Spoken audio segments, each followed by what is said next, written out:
지난주부터 우리가 이사야서 53장 유명한 여호와의 고난받는 종이죠. 고난받는 여호와의 종 메시아이죠. 그래서 우리가 지난주부터 이 말씀을 보면서 바로 이 고난받는 여호와의 종이 예수 그리스도시다 라고 하는 것을 말씀을 드렸습니다. 그래서 우리가 이 말씀은 또한 4절에서도 동일한 내용들이죠. 그가 실로 우리의 질고를 지고 우리 슬픔을 당하였다. 그리고 우리가 생각하기를 그는 징벌을 받아 하나님께 맞으며 고난을 당한다 하였다. 그리고 5절에서 그가 찔림은 우리의 허물 때문이요 그가 상함은 우리의 죄악 때문이라. 그가 징계를 받음으로 우리가 평화를 누리고 그가 채찍에 맞음으로 우리가 나음을 받았도다. 그리고 우리는 다 양 같아서 그릇 행하여 각기 제 길로 갔거늘 여호와께서는 우리 모두의 죄악을 그에게 담당시키셨다라고 말씀을 하였습니다. 자, 하나님이 예수님에게 우리의 모든 죄악을 그에게 담당시키셨다는 거예요. 그러니까 예수님은 우리의 죄악을 짊어지고 십자가를 지신 거예요. 그래서 십자가에서 예수께서 모든 사역을 행하심으로 우리를 향한 하나님의 모든 진노와 저주, 율법의 공의로 말미암는 형벌, 이것이 이제 다 거기에서 소멸되었다라고 하는 것입니다. 오늘도 계속해서 7절부터 마지막 절까지 그 그리스도의 십자가의 구속 사역에 대해서 말씀을 하고 있습니다. 7절에 그가 곤욕을 당하여 괴로울 때에도 그의 입을 열지 아니하였다라고 했습니다. 고난당하시는 그리스도가 입을 열지 않았다는 거예요. 그리고 이 곤욕을 당하고 괴로워할 때에도 그 모든 것들은 다 하나님 아버지의 뜻이었다는 것입니다. 그래서 이사야는 그가 입을 열지 않았다라고 말씀을 하는 겁니다. 이 말씀은 하나님 아버지의 뜻에 그리스도께서 묵묵하게 순종하셨다 이 말입니다. 순종하지 않는 자는 말이 많잖아요. 이 핑계 저 핑계 대고 요리 빠져나가고 저리 빠져나가고, 그래서 결국 자기에 주어진 어떤 의무를, 어떤 책임을 감당하지 않고 이러잖아요. 그런데 그가 아무 입을 열지 않았다는 얘기는 뭐냐면 그저 하나님의 뜻을 행하는 것 이외에는 그가 아무런 생각을 하지 않는다, 이런 의미라고 할 수가 있어요. 그래서 맞아서 아프고 괴롭지만 아버지의 뜻이 더 중요하기 때문에 그는 아무런 말도 하지 않고 입을 열지 않았다. 그리고 하반절에서도 그의 입을 열지 아니하였다 라고 이렇게 거듭 말하고 있습니다. 예수님은 자신이 죄가 없었지만 그가 당하는 형벌에 대해서 또한 아무런 항변도 변론도 하지 않았던 거예요. 죄가 없는데 죄인처럼 형벌을 받는 것은 아버지께서 아들에게 고난을 당하게 하셨기 때문에 그런 것입니다. 그래서 10절 말씀을 보십시오. 10절에서는 뭐라고 말씀합니까? 여호와께서 그에게 상함을 받게 하시기를 원하셨다라고 말씀합니다. 그리고 질고를 당하게 하셨다라고 이렇게 말씀을 하는 거예요. 하나님이 세상을 이처럼 사랑하사 독생자를 주셨으니, 우리가 요한복음 3장 16절에 이 말씀이 있잖아요. 그리고 나서 또한 저를 믿는 자마다 멸망치 않고 영생을 얻게 하려 하심이라로 그렇게 주님도 말씀을 하시죠. 그 말씀은 바로 하나님의 아들로 하여금 우리를 대신하여 희생제물을 삼으심으로, 그래서 우리가 나음을 입고 죄사함을 얻고 하나님의 영원한 생명을 얻도록 하셨다, 이 말인 겁니다. 그래서 오늘 7절 말씀에서 그가 이렇게 도수장으로 끌려가는 어린 양과 털 깎는 자의 앞에서 잠잠한 양같이 그의 입을 열지 않았다라고 말합니다. 예전에 이제 양들을 길러서 그 모직 양모를 이렇게 다 깎잖아요. 이제 양들의 털이 자라면 그 보니까 양들이 가만히 있더라고요. 예? 양이 순해가지고 우리도 이렇게 이제 그 이발소 같은 데서 옛날에 그 바리깡이 있잖아요. 이런 걸로 털을 팍 깎으면은 그게 어떨 때는 머리를 찝어가지고 아프잖아요. 그리고 털이 착 떨어지지 않으면 잘리지 않으면 이게 탁 빠져나오잖아요. 털이. 그러면 그 머리 털이 빠져나오면 머리가 얼마나 아픕니까? 예, 군대 있을 때 많이 겪어봤거든요. 예? 그 양들이 털이 깎일 때 안 아파서 그 가만히 있는 게 아닌 거거든요. 어떨 때는 털이 확 하고 그 기계가 치고 나가면 아플 텐데도 양들이 가만히 있어요. 그거를 이사야 선지자가 예수님의 비유를 하는 거예요. 그래서 예수님이 양털 깎는 자들 앞에서 잠잠하게 아무 말도 하지 않고 묵묵하게 있는 그 모습을 표현을 하는 겁니다. 양은 자기를 위해서 털을 깎는 건 아니죠. 그 털을 이용해서 다른 사람들이 따뜻하게 되는 거지 않습니까? 바로 그런 것들이 그리스도의 사역의 비유가 되는 것입니다. 자, 8절 말씀에서 놀랍게도 이사야는 장차 이 세상에 오실 하나님의 어린 양 예수 그리스도에 대해서 매우 정확하게 소상하게 묘사를 해주고 있어요. 하나님의 어린 양 예수가 우리의 죄를 위해서 장차 어떤 일을 당하게 될 것인지에 대해서 자세하게 묘사를 합니다. 그래서 7절, 8절에서도 그가 곤욕과 신문을 당하여 끌려갔다라고 묘사를 해요. 우리가 이 내용은 복음서에서 확인을 할 수가 있습니다. 예수님께서 실제로 그 복음서에서 십자가에 잡혀 죽으시는 그 과정을 보면 곤욕과 신문을 당해서 끌려가시는 거죠. 그래서 유대인들이 가룟 유다를 앞장세워서 겟세마네 동산에서 기도하시던 예수님을 붙잡으러 왔을 때 이사야는 예수님이 유대인들에게 곤욕과 신문을 당하여 끌려갔다라고 말합니다. 그리고 그 밤에 이사야의 예언대로 예수님은 가야바, 대제사장 가야바의 관정으로 끌려가서 거기서 먼저 거짓 증인들로 말미암아 신문을 받고 고소를 당하게 되는 거죠. 또 그런 다음에 예수님은 빌라도 총독 앞으로 끌려가죠. 또한 거기서도 예수님은 죄가 없는데도 불구하고 중상으로 죄를 뒤집어 쓰고 고소를 당하시는 거죠. 그리고 거기서 신문을 당하신 것입니다.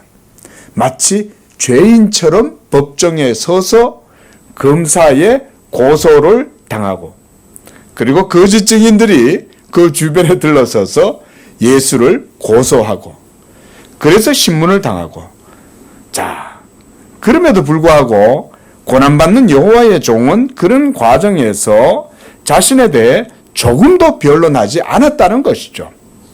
그래서 그가 오늘 본문 말씀에서 입을 열지 않았다라고 말하는 거예요. 그리고 그가 잠잠해서 모든 수욕을 참은 것은 먼저는 이것이 하나님 아버지의 뜻이었기 때문에 그렇습니다. 그리고 자신의 고난과 죽음만이 아버지께서 자기에게 주신 모든 택자들을 위한 구원이 되기 때문에 예수님은 잠잠하고 아무 말을 하지 않은 거예요. 그래서 히브리서 기자도 그가 십자가의 부끄러움을 전혀 개의치 아니하시고 그가 도리어 그 십자가를 기뻐했던 이유는 뭐냐? 그 십자가로 말미암아 우리가 죄사함을 얻고 생명을 얻고 의로운 자가 되기 때문에 그래서 예수님은 십자가를 전혀 부끄러워하지 않으시고 그 부끄러움과 수치조차 개의치 않았다라고 말씀하시는 거예요. 내가 비록 지금 힘들지만 이 일을 통해서 이루어지게 될 놀라운 하나님의 구원의 역사, 구원의 열매를 생각할 때 우리는 지금 당하는 일들을 별로 힘들게 생각하지 않는 거죠.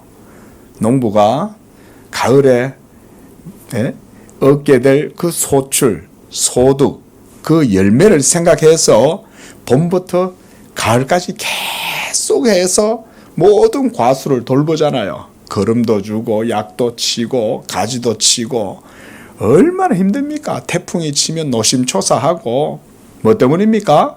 열매를 얻기를 바라기 때문에 그런 거죠. 예수님도 바로 그런 거예요.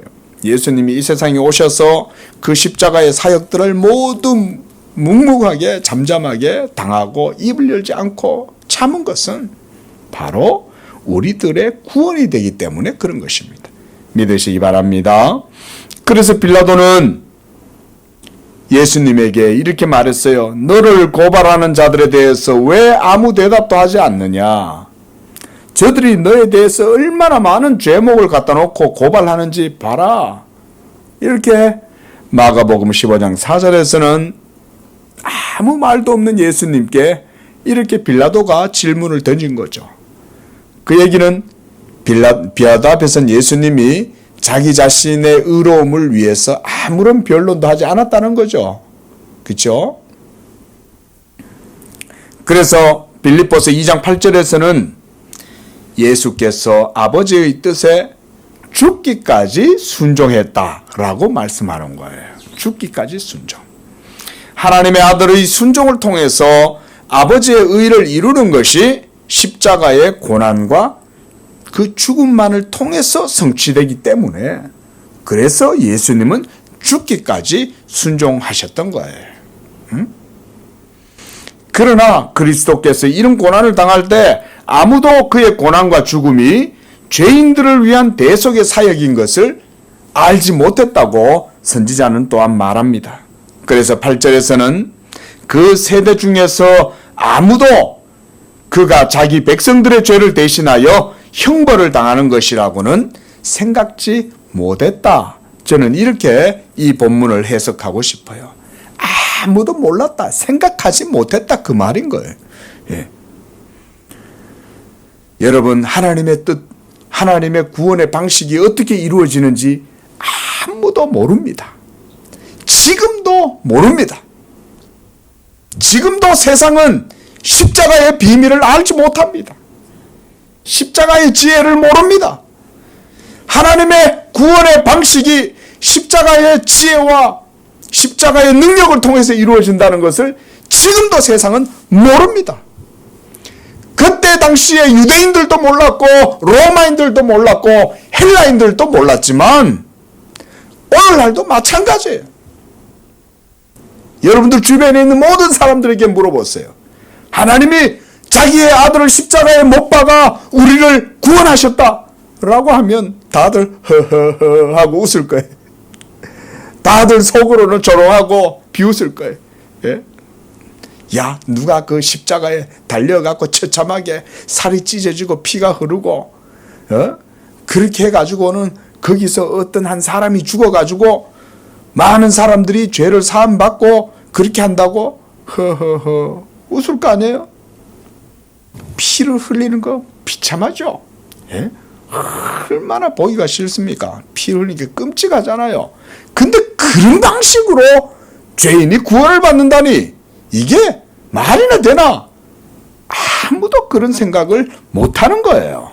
예? 말씀드렸듯이 세상은 더더욱 그래요. 왠지 아십니까? 세상의 구원의 개념은 그런 게 아닌 거죠. 권세로, 사람의 힘으로, 권력으로, 또한 부귀와 명예로, 무엇보다 인간의 도덕적 선행으로, 그렇죠? 인간이 자기의 의로움으로 구원을 이룰 수 있다는 신념이 이 모든 세상을 다 뒤덮고 있잖아요. 여러분, 전에도 말씀드렸지만 복음을 알면 세상이 보입니다. 세상을 보려면 복음의 경계선 위로 뚫고 올라가야 세상이 보이는 거예요. 우리가 높은 산에 올라가면 온 서울, 경기도까지 다 보이잖아요. 복음의 기준, 하나님의 말씀의 기준 위로 딱 올라가서 세상을 바라볼 때는 세상이 보여요. 뭐가 보입니까? 세상이 철저히 육체적인 모든 그 법칙, 예?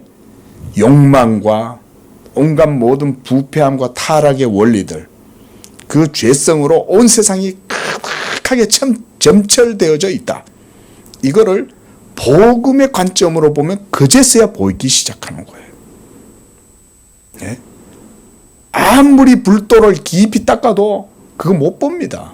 왜냐하면 타락한 몸 속에서 지금 도를 닦고 있잖아요. 그러면 30년 면벽 수련을 해도 복음의 경지에 절대 도달할 수 없어요. 절대.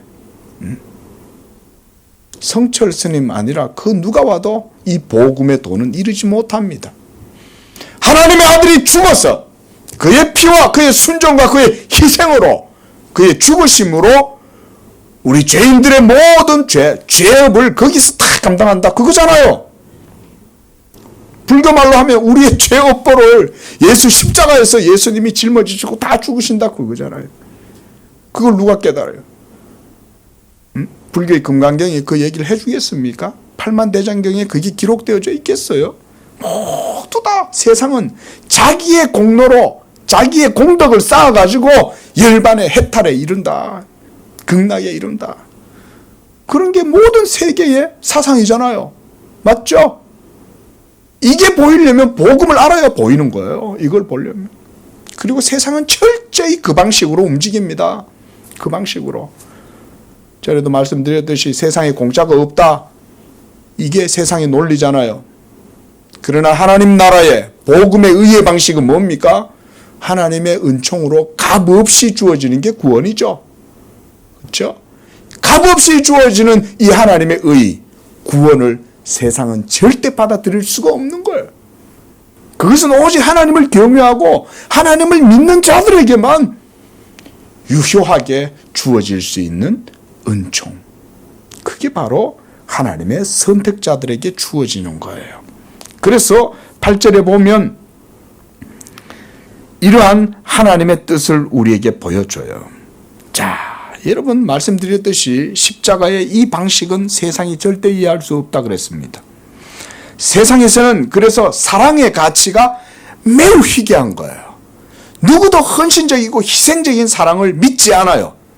예? 가끔 가다가 아주 드라마틱한 영화에서나 가끔 가다가 천에 하나 만에 하나 어쩌다 한번 그런 사람들이 등장하긴 해요. 그러면서 자기 자신을 불꽃처럼 사르잖아요. 예? 전우들을 위해서 자기 몸을 수류탄 위에 던져서 막는 그런 사람들. 이런 아름다운 일들이 가끔 가다 일어나긴 하지만 그런 일들이 불꽃처럼 반짝하고 일어났다가 사라졌다 한들 그것이 우리의 구원이 되지는 않죠. 그렇죠? 그만큼 사랑의 가치는 엄청나게 희귀한 거예요. 예? 아주 귀한 우리가 보석을 발견한다는 게 얼마나 이 땅에서도 쉽지 않은 일이지 않습니까? 금광맥 하나, 금 너겟, 예? 금 쪼가리 같은 거 그런 거 하나, 다이아몬드 같은 거, 옥보석 같은 거 하나 발견하는 거 아주 귀하고 드문 일이잖아요. 그러나 세상에서 하나님의 사랑은 그거보다 더 귀해요. 희귀한 거예요. 희귀한 거. 그러다 보니까 사람들이 세상을 살면서 참된 사랑을 믿지 않습니다. 그렇죠? 사랑의 가치를 잘 믿지 않아요. 그리고 사랑의 가치를 어느 정도 믿고 따르는 사람은 모두 다 바보처럼 여겨지죠. 야, 너 세상 그렇게 살아가지고는 아무것도 못한다. 그러는 거잖아요. 그렇죠? 세상은 그렇게 살면 자기 자신이 살아갈 수가 없으니까. 모두가 자신의 이익을 위해서, 자신의 권리를 위해서, 자기의 만족을 위해서 온 세상은 타인을 서로 이용할 뿐이죠. 이용이란 말이 조금 지나치게 들립니까? 최소한 이용이 아니라도 서로 상호 간에 협조적인 관계 속에서 사는 게 세상이죠. 야, 그러니까 호혜적이고 서로 간에 야, 내가 이만큼 하면 너도 이만큼 해야지. 최소한 이 방식이죠. 세상은. 그러나 하나님의 선하심과 자비하심, 그리고 하나님의 무한한 사랑, 그분의 긍휼, 이런 것들이 아들의 십자가를 통해서 드러나게 된 것입니다. 그래서 십자가는 여러분들을 향하신 하나님의 사랑의 최후 확증이에요. 확증. 예? 확증입니다. 우리가 로마서 5장 8절 말씀을 보시기 바랍니다. 거기서 사도는 이렇게 말씀합니다. 우리가 아직 죄인 되었을 때에 그리스도께서 우리를 위하여 죽으심으로 하나님께서 우리에 대한 자기의 사랑을 확증했다는 거예요. 십자가는 하나님의 우리에 대한 사랑의 확증인 거예요. 여기서 다시금 예수님의 이름의 뜻을 우리는 보게 됩니다. 마태복음 1장 21절에서 천사가 요셉의 꿈에 나타나 그의 약혼녀였던 마리아에게 애가 생긴 것에 대해서 요셉에게 이렇게 말해줍니다. 요셉아, 너의 아내 마리아 데려오기를 두려워하지 마라. 그녀가 잉태한 것은 하나님의 아들이다 라고 말하면서 이렇게 말해요. 아들이 나면 그의 아들의 이름을 예수라고 해라 그랬어요. 그리고 바로 그 예수라는 이름의 뜻에 대해서 천사는 알려줍니다. 그게 뭐냐면 이는 그가 자기 백성을 저희 죄에서 구원할 자이심이라 그랬어요. 여기서 보세요. 자기 백성을 저희 죄에서 구원한다는 거예요. 누구 백성? 자기 백성이라는 거예요. 자기 백성. 그러니까 예수님의 백성이라는 거죠. 예수님은 우리의 구원자인 줄로 믿습니다. 예수가 우리의 구속주인 거예요. 우리의 구원자이신 거예요. 그래서 이 예수, 우리가 영어로는 Jesus, 예수스 이렇게 돼 있죠. 예? 영어를 음력을 하면 예수스잖아요. J-E-S-U-S 이래 되잖아요. 근데 이것이 헬라어에서 또 구약 성경에서는 예호슈아 이렇게 돼요. 여러분 여호수아 있죠? 여호수아? 그 여호수아라는 이름의 뜻이 뭐냐면 그가 구원하신다 이런 말이에요. 그가 구원하신다. 그러니까 예수님이라는 이름 자체가 바로 그가 구원하시는데 누구를 구원하신다는 거예요? 자기 백성을 구원하신다. 이걸 믿으시기 바랍니다. 특히 이건 우리 개신교인들은 이걸 믿어야 돼. 하나님의 구원은 자기의 택한 백성들을 위한 구원입니다. 예수가 온 세상의 죄를 짊어지신 것은 맞아요. 그래서 그분의 십자가의 효력은 온 우주에 다 미칩니다.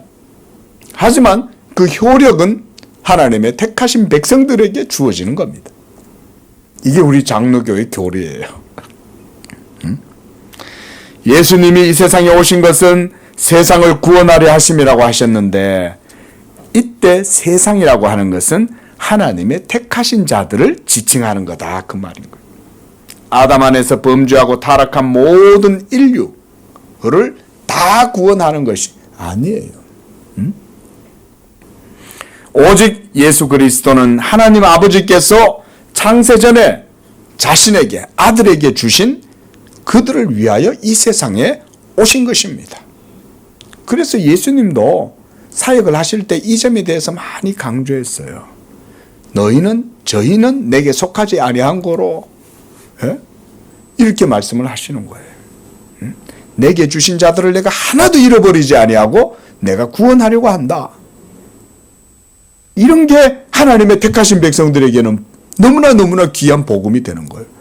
세상은 나를 멸시하고 나를 조롱하고 나를 무시하고 나를 짓밟고 착취하고 폭력을 행사하고 그렇게 할지라도 하나님이 자비하셔서 자기의 택한 백성들은 하나님의 의로우심으로 반드시 구원하신다.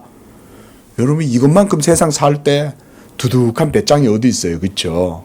맞잖아요. 우리가 세상에서 살 때 힘이 없잖아요.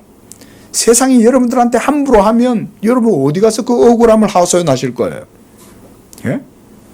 세상이 여러분들의 편을 들어주지 아니하고 여러분들을 모두 멸시하고 조롱할 때 하나님만이 나의 힘이 되어 주실 수 있다. 오로지 하나님은 자기의 택한 백성들을 그와 같이 붙들고 있다. 여러분, 우리가 이런 복음에 대한 신앙 고백을 가지고 있다면 우리는 담대함을 가지는 거예요. 그렇잖아요. 세상이 얼마나 박정합니까? 그렇지 않습니까? 그 세상 살아보면 세상이 차갑고 무섭잖아요. 예? 세상이라는 조직이 무섭잖아요. 예? 하지만 예수께서 십자가에서 그 모든 세상의 권세와 모든 정사를 다 꺾으셨다. 그래서 그걸 믿으라고 제가 말씀을 드리는 거예요. 예수 십자가에서 그 모든 걸 예수님이 다 권세로 이기셨다.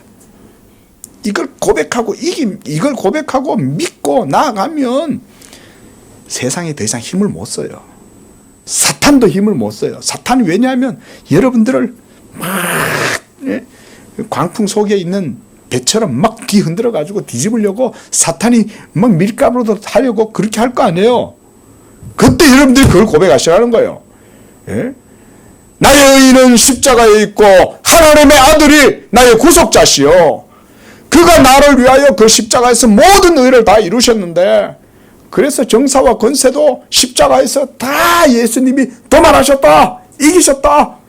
이걸 고백하면 놀라운 확신과 담대함과 능력이 나옵니다. 저는 우리 성도님들이 이런 복음의 내용을 마음으로 굳게 믿고 고백을 해라. 고백하시라.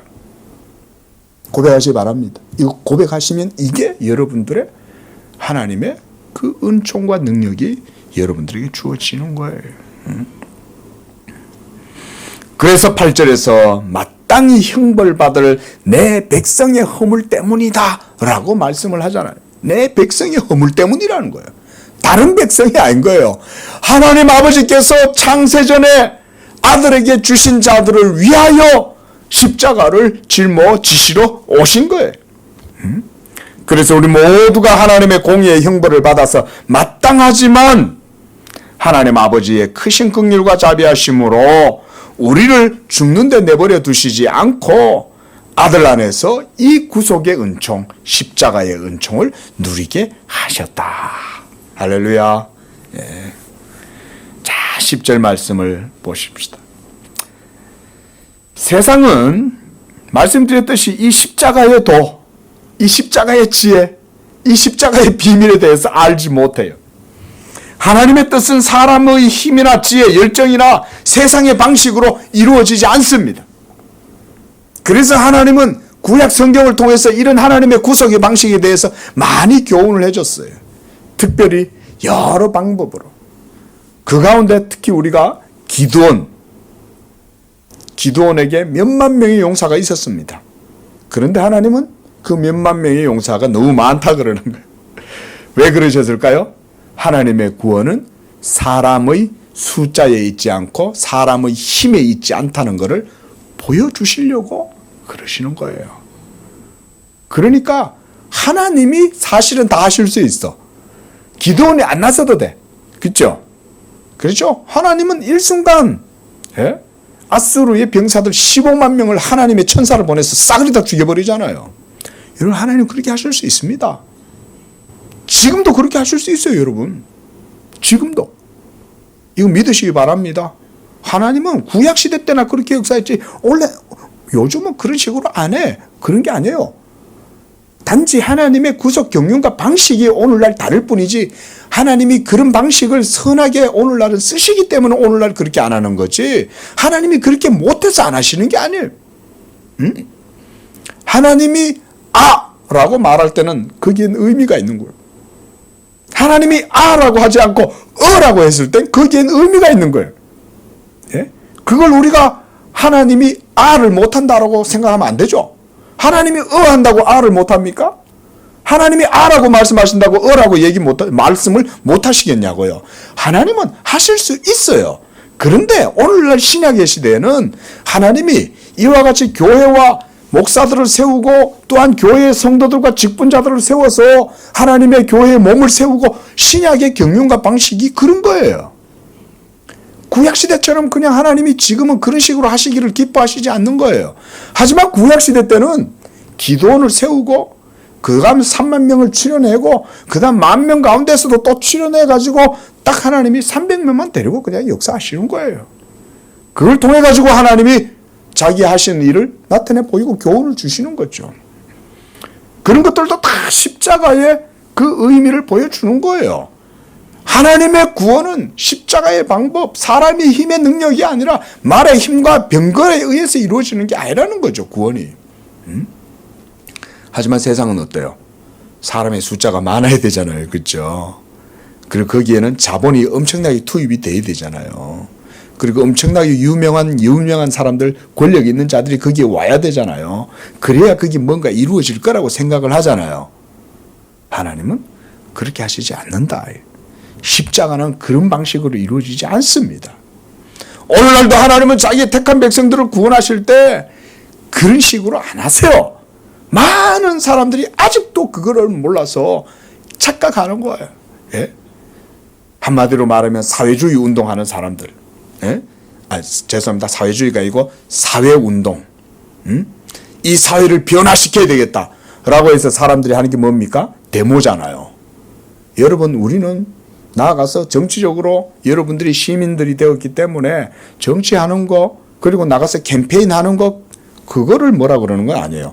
그러나 교회가 사회의 정의를 이루기 위해서 데모를 한다, 정부에 대항한다, 여러분, 그것은 비성경적입니다.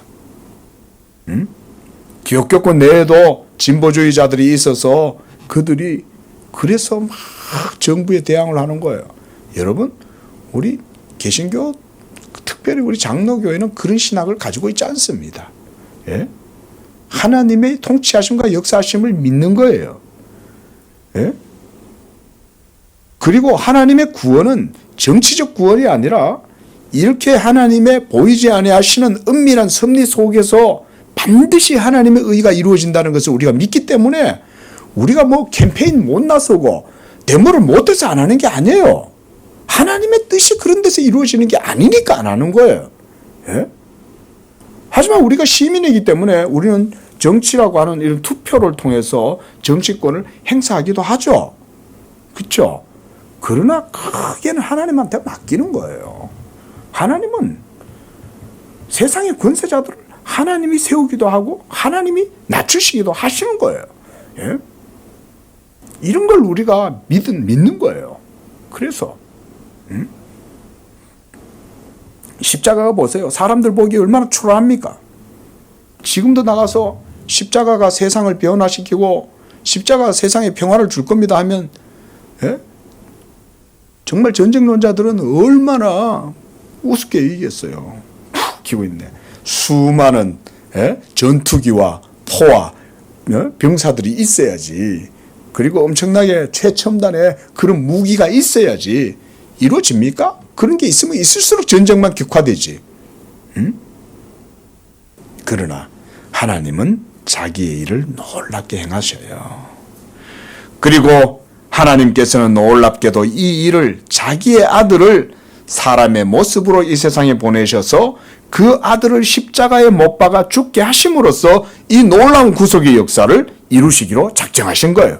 이것이 놀라운 십자가인 거예요. 이미 하나님이 아브라함을 통해서 이삭을 바치라고 하심으로써 그 아모리 산이 예수 십자가가 못 박혀 이루어지게 되는 그 역사의 현장인 거예요. 이미 하나님은 자기의 독자 이삭을 하나님께 바치라고 함으로써 이 구속, 십자가의 구속을 벌써 드러내 보여주신 거죠. 그러므로 십자가의 구속의 사역은 사실 2000년 전에 팔레스타인 유대 땅에서 일어났지만 이것은 영원전부터 하나님 안에 은밀하게 품고 계셨던 하나님의 계획이었습니다. 네? 영원하신 하나님 안에. 그래서 예수 그리스도를 통해서 하나님께서 모든 만물을 그리스도 안에서 회복시키시고, 그리고 이 사역이 놀라운 하나님의 섭리인 거예요. 여러분, 이걸 우리가 어떻게 알겠어요? 그렇죠? 우리는 지금도 태양계에서 어느 정도 위치에 있는지 그거조차도 측정하기가 쉽지가 않은데, 온 우주 만물을 창조하시고 또한 죄악 가운데 빠져있는 하나님의 백성들을 구원하시는 그 하나님의 구속의 계획이 얼마나 위대하고 큰 것인지에 대해서 우리는 참 가늠하기가 어렵죠. 하지만 성경은 우리에게 그걸 보여주죠. 마지막 날이 되면 모든 만물을 그리스도의 생명으로 다시금 하나님이 회복시키시는 줄로 믿습니다. 그리스도 안에 있는 이 부활의 생명, 이 새 생명이 하나님을 믿는 모든 성도들 가운데 주어지게 되고 그들은 부활의 몸을 입게 될 것이고 그리스도의 생명으로 말미암아 영원한 하나님의 구속의 은총을 누리는 거예요. 얼마나 놀랐습니까? 그렇죠? 이게 새 하늘과 새 땅이요. 그리스도 안에서 하나님이 만유를 회복하심이 그와 같이 이루어지는 거예요. 지금 이사야는 그런 것들을 바라보고 있는 겁니다. 그래서 10절은 그리스도의 대리적 속죄를 보여주는 것입니다. 하나님 아버지께서 창세전에 아들을 택자들의 머리로 세우시고 그리고 아들은 아버지의 뜻에 순종하셔서 이 세상에 오셨으며 아들은 자신이 당하게 될 십자가를 모두 아심에도 불구하고 철저히 하나님 아버지의 뜻에 순종하시는 거예요. 이사야는 지금 그렇게 순종하시는 그리스도에 대해서 말하고 있어요. 그리고 계속해서 그의 영혼을 속건 제물로 드리기에 이르면 그가 씨를 보게 될 것이라 라고 말씀합니다. 그리고 그의 손으로 여호와의 기뻐하시는 뜻을 성취하게 될 것이라고 말합니다. 이 십자가가 그래서 놀라운 하나님의 구속의 경륜을 이루는 하나님의 지혜의 방식이에요. 예? 이 놀라운 하나님의 지혜와 방식, 하나님의 구원의 경륜이 십자가를 통해서 이루어질 것이라고 누가 생각할 수나 있었겠습니까? 그래서 이것은 세상의 모든 지혜로운 현자들과 사상가들도 상상하지 못하는 일인 거예요. 노자님도 몰라요. 공자님도 몰라요. 소크라테스도 몰라요. 예? 피타고라스도 몰라요. 어느 누구도 이것에 대해서는 상상도 못해요. 추측도 못해요. 이런 일이 있을 거라는. 오로지 하나님께서 자기의 아들을 십자가에 못 박아 죽게 하심으로써 하나님의 모든 의가 거기에서 만족되고 하나님의 뜻이 성취되게 하시는 것이 바로 하나님의 의로우신 방식이다. 우리 한번 따라해 보겠습니다. 십자가는 하나님의 의로운 방식. 예, 십자가가 하나님의 의로운 방식. 이 일은 홀로 하나님만이 행하시는 일입니다. 그래서 10절 하반절에서는 이제 아들이 아버지께서 맡겨주신 구속 사역을 모두 성취하신 후에 이제 영광을 받으시는 것에 대해서 그 후반절에서는 말씀을 해주고 있어요. 그리고 이 일을 위해서 아들께서는 아버지의 뜻에 순종하신 겁니다. 이걸 얻으시려고. 우리가 이걸 신학에서 교리적으로 획득이다 그렇게 말해요. 획득, 취득한다, 획득한다. 아들이 자기의 순종을 통해서 하나님께 자기를 드리실 때 그 공로로 아버지께로부터 이것을 획득하시는 거예요. 그래서 요한복음 17장에서 주님은 대제사장의 기도를 통해서 이렇게 말씀합니다. 자신에게 맡겨주신 아버지의 뜻을 이루게 되어 아버지께서 아들을 영화롭게 하옵소서 이렇게 기도하십니다. 또한 아들도 십자가의 사역을 통해서 이것을 통해서 아버지를 영화롭게 하게 하옵소서. 우리가 요한복음 강의에서 이 말씀 봤죠, 그렇죠? 아버지여 때가 이르렀사오니 아들을 영화롭게 하사 아들로 아버지를 영화롭게 하게 하옵소서. 그때 그 때가 이르렀다고 할 때 그때는 무슨 때입니까? 그렇죠. 십자가를 질 때가 됐다는 거예요. 십자가를 질 때가 됐는데 왜 하나님이 예수님이 아버지를 영화롭게 할 때가 되고 아들을 아버지께서 영화롭게 하시는 거예요? 십자가에서 하나님 아버지의 그 깊으신 뜻이 모두 성취되기 때문에. 그러면 이제는 그 성취로 말미암아 하나님이 아들을 영화롭게 하시는 거예요. 그래서 그 다음에 이렇게 말씀하죠. 그 말씀이 그가 씨를 보게 되며 그의 날은 길 것이요 라고 이사야는 이렇게 덧붙여 놨습니다. 자, 여러분 여기서 씨를 보게 된다 라는 말과 그의 날은 길 것이다 라고 하는 말은 그리스도의 십자가의 사역으로 이루어지게 될 성취를 말하는 거예요. 그래서 이 말은 이렇게 이해하시면 돼요. 예수님이 하늘의 밀이 되시는 거예요. 밀알이 되시는 거예요. 그래서 자신이 하늘의 밀알이 되어 땅에 떨어져서 그렇죠. 열매를 맺으려면 이 씨가 어떻게 해야 돼요? 썩어야 돼요. 썩는 게 아니라 자기가 죽어야 되는 거죠. 그렇죠. 자기는 죽고 그리고 그 하늘의 밀이 싹이 나죠. 거기서. 그러면 자기는 없어지는데 거기서 싹이 나면서 어떻게 됩니까? 나중에는 많은 씨가 거기에서 맺히잖아요.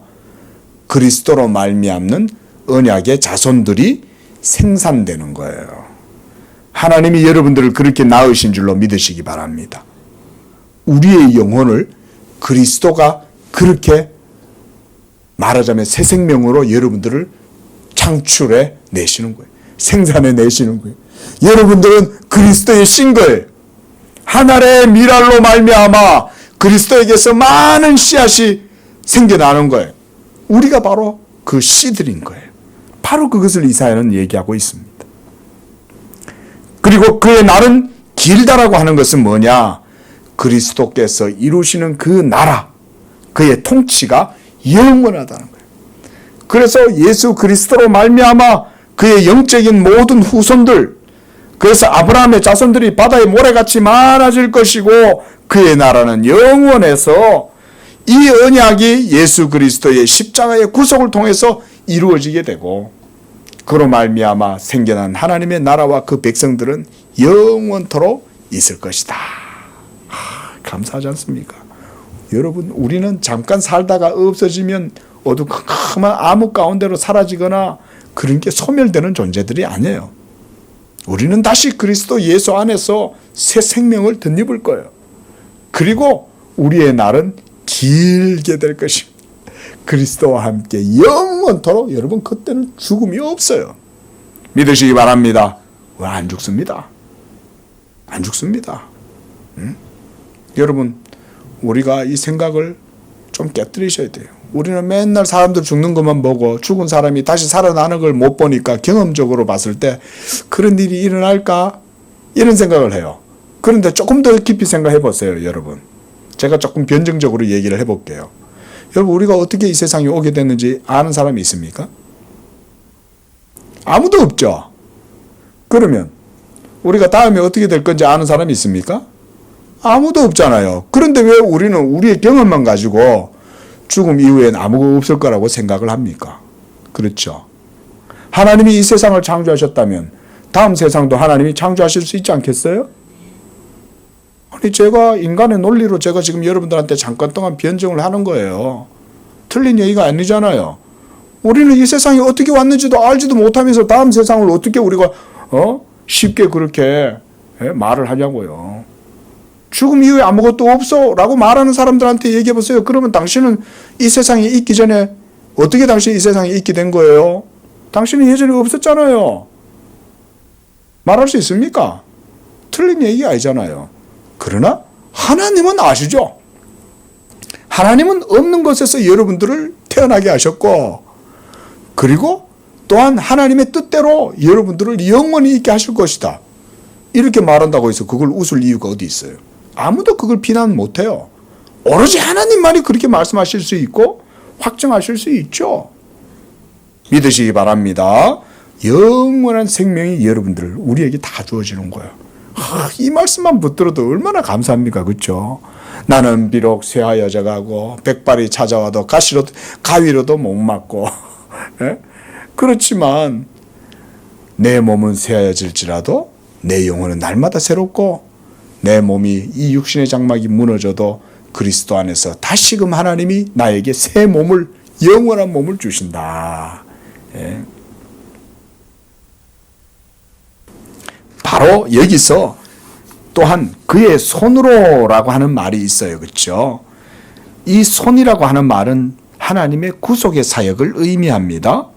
그래서 그가 자기의 손으로 아버지의 기뻐하시는 이 뜻을 성취하시는 거예요. 그래서 하나님이 기뻐하신다는 말은 하나님의 공의에 만족이 되고 충족된다 이런 말이죠. 그렇지 않습니까? 우리가 기뻐하는 건 만족이 돼야 기뻐하잖아요. 야, 그럼 그만큼이면 됐어. 하나님께서 자기의 기준, 공의의 기준으로 만족하신다 그 말인 거예요. 십자가가 공의를 만족시킨다. 그러므로 모든 저주와 하나님의 모든 가로막고 있는 모든 원수된 것들이 다 깨어질 수밖에 없죠. 하나님이 만족하시니까. 예? 자, 11절 말씀 봅니다. 그가 자기의 영혼에 수고한 것을 보고 만족하게 여긴다 그랬어요. 그것이 바로 하나님 아버지의 뜻이기 때문에 예수님이 만족하시는 거예요. 자기가 해놓으시고 난 다음에 자기가 이루신 그 구속을 자기 스스로도 보시고 만족하시는 거예요. 그래서 예수님이 십자가에서 마지막에 하신 말씀이 그거잖아요. 다 이루었다. 예수님이 다 이루었다고 할 때 예수님 만족 안 하셨겠어요? 비록 자기는 이제 죽음의 나라 가운데로 들어가지만 이젠 다 이루신 거죠. 마지막 점을 찍으신 거예요. 그리고 예수님은 그 모든 지옥의 권세를 깨뜨리고 무너뜨리기 위해서 사망으로 들어가시는 거죠. 우리가 이런 걸 지옥 강하 교리라 그래요. 예수님이 지옥으로 가셨다는 말은 진짜 그 지옥이라기보다도 보다 더 폭넓은 의미인 거예요. 사망과 지옥의 권세 그 자체가 그리스도의 몸으로 말미암아 모두 다 분쇄된다 그 말인 거예요. 완전 박살나는 거예요. 그게 가능한 게 뭐 때문입니까? 하나님의 아들의 죽으심이기 때문에 그런 거예요. 한 성자 한 사람의 죽음 때문에 이루어지는 게 아니에요. 하나님의 아들의 죽으심이 모든 사망과 지옥의 권세까지도 그리스도 자신의 몸으로 다 삼켜버린 거예요. 그래서 성경은 그리스도의 죽으심이 죽음을 삼켰다라고 말하죠. 그래서 사망이 이김에 삼킨 바 된다. 이김이란 그리스도 십자가의 승리를 말하는 거예요. 그 십자가의 승리가 사망조차 삼켜버린다. 사망조차. 그렇죠? 여러분 사망이 세상의 왕이잖아요. 이 세상에서 사망보다 더 큰 게 어디 있어요? 예? 그렇잖아요.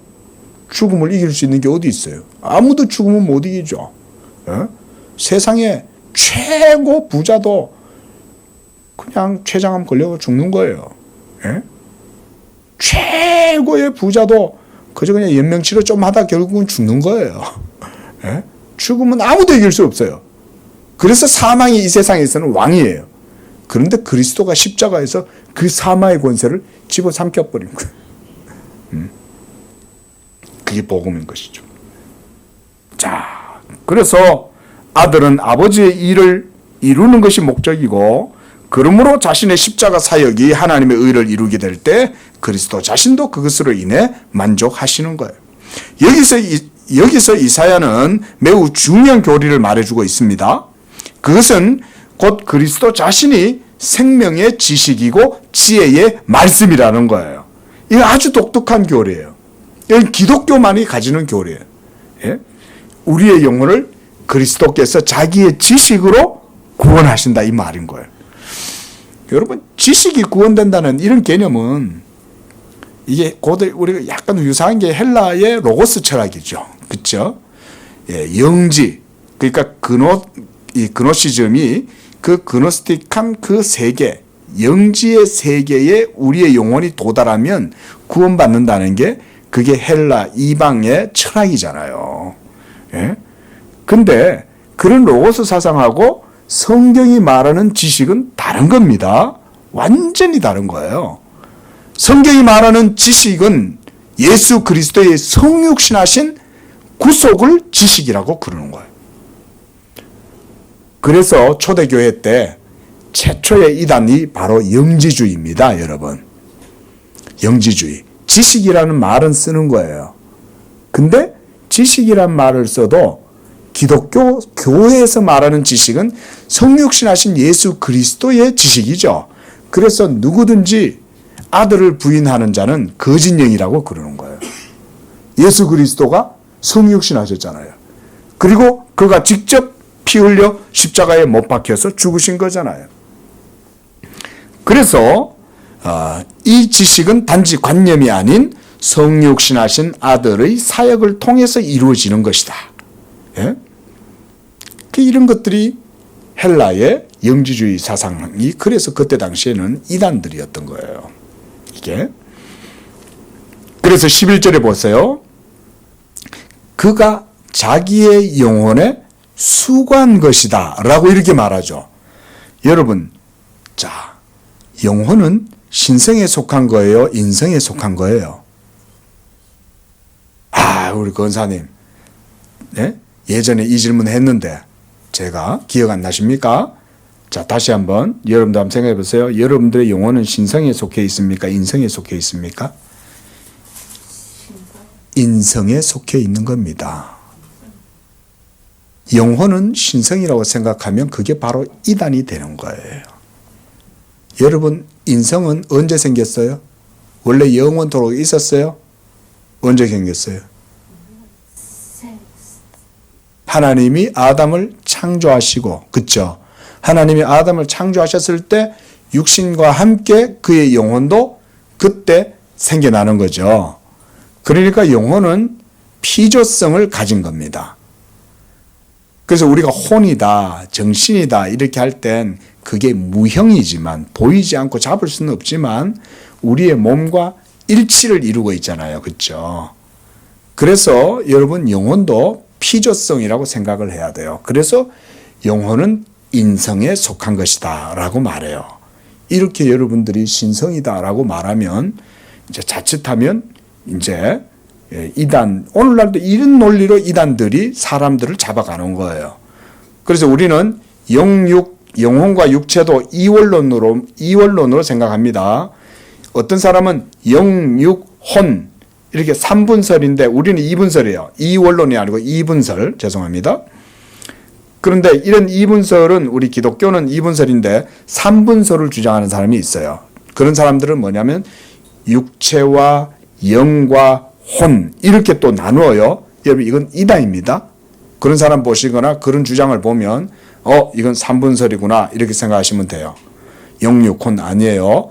영혼, 이건 그냥 우리의 영혼을 그냥 얘기하는 거고 영과 혼이 나누어지는 게 아니에요. 자, 그러니까 여기서 11절에서 그가 자기 영혼에 그랬잖아요. 이거는 예수님의 신성이다, 인성이다. 그러니까 여기가 그가 자기 영혼 그랬을 때, 이때 이 영혼은 그 자기 영혼이라고 했을 때 이것은 예수님의 신성인가요, 인성인가요? 이거는 예수님의 인성을 얘기하는 거죠. 그래야 십자가에 못 박혀서 그 영혼이 고뇌할 거 아니에요. 그렇죠? 그래서 이런 거에 대해서 우리가 그래서 기독론이라는 신학을, 교리를 배워야 돼요. 예수님도 영혼이 있는 거죠. 육체가 있으니까. 예수님이 당연히 인성을 가지셨으니까 예수님이 영혼이 있는 건 당연한 거예요, 여러분.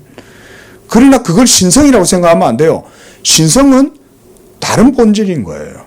하지만 이 신성과 인성이 그리스도의 한 인격 안에서 연합되어져 있지만 영혼은 인성에 속했다, 신성에 속했다? 인성에 속했다. 그런 사람이 이제 오늘 배웠, 신학을 이렇게 배우는 거예요.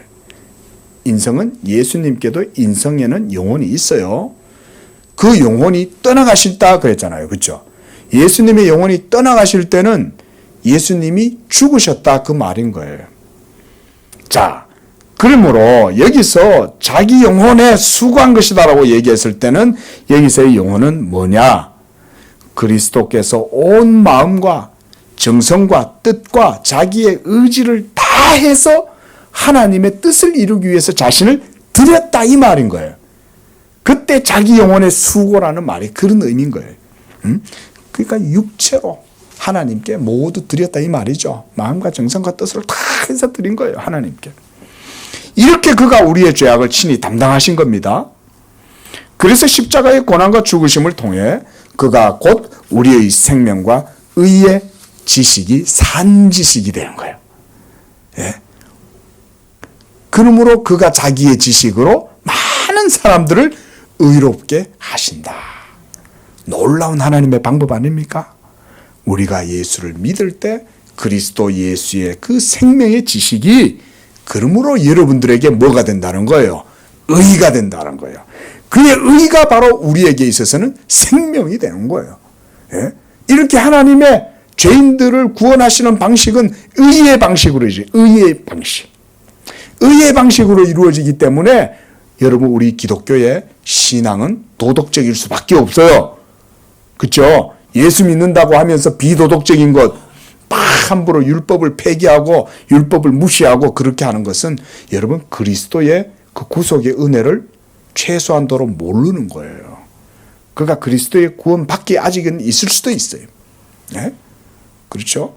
최소한 그리스도의 복음의 바른 뜻을 모르기 때문에 그렇다. 자, 이제 12절에서 이제 마무리를 합니다. 내가 그에게 존귀한 자와 함께 몫을 받게 하여 강한 자와 함께 탈취한 것을 나누게 하리니 이게 바로 그리스도의 십자가의 승리로 말미암아 얻게 되는 열매를 말하는 거예요. 이는 그가 자기 영혼을 버려 사망에 이르게 하고 자기가 스스로 죽으신 거예요. 그리고 범죄자 중 하나로 헤아림을 받았다. 그러나 그가 많은 사람의 죄악을 담당하며 범죄자를 위하여 기도하였느니라. 지금도 예수님은 우리를 위하여 기도하고 계시고 여러분들을 그리스도 안에서 끝까지 붙들어 주셔서 영원한 하늘나라의 생명으로 부활의 생명의 그 아침을 맞이할 때까지 우리를 붙들고 인도해 주시는 줄로 믿습니다. 기도하겠습니다. 자비로우신 주 하나님 아버지, 친히 하나님의 아들의 어깨에 정사와 권세를 메시고 그래서 십자가로 그 모든 것들을 도말하시며 우리를 향하여 정죄하고 쏘는 율법의 모든 것들도 그리스도께서 자기 몸으로 분쇄하심으로 더 이상 우리가 율법의 정죄, 사망의 형벌 아래 있지 않음을 알고 우리가 하나님께 감사와 찬양을 드립니다. 이 복음의 위대한 신앙을 우리 성도들이 마음에 품고 고백함으로써 더 이상 사망에 눌려 종노릇하거나 두려워하지 아니하고 하나님께서 그리스도 안에서 우리에게 새 몸을 주실 그 부활의 영광스러운 날을 고대하면서 그 소망 가운데 남은 생을 하나님의 영광에 하여 살아가는 이 땅의 성도들이 되게 하여 주시옵소서. 그 신앙의 고백을 통하여 온전히 하나님의 뜻을 쫓아 우리들도 하나님께 우리를 드리고 하나님의 영광을 위하여 살아가는 우리 모든 성도들이 되도록 축복하여 주시옵소서. 예수님의 이름으로 기도합니다. 아멘.